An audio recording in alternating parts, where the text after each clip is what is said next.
Jerusalem is not existent anymore. I take the whole world by the reins, and I will love people. I will take care of people all the days of my life. Listen, when a person is rolling like that, the mantle of the supplier falls on their life.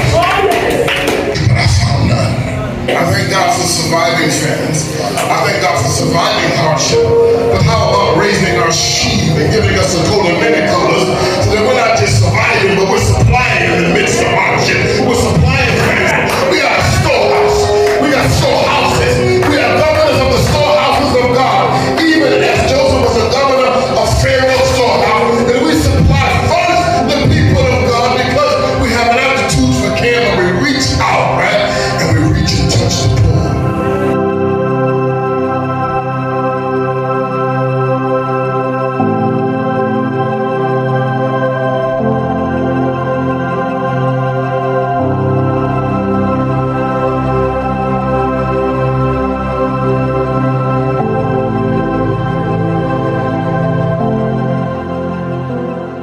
When I was hungry, you fed me enough. When I was naked, you clothed me enough. When I was in prison, you visited me enough. That's just another spin on it. So God wants to give to a people that will be instruments of his love. And my God shall supply.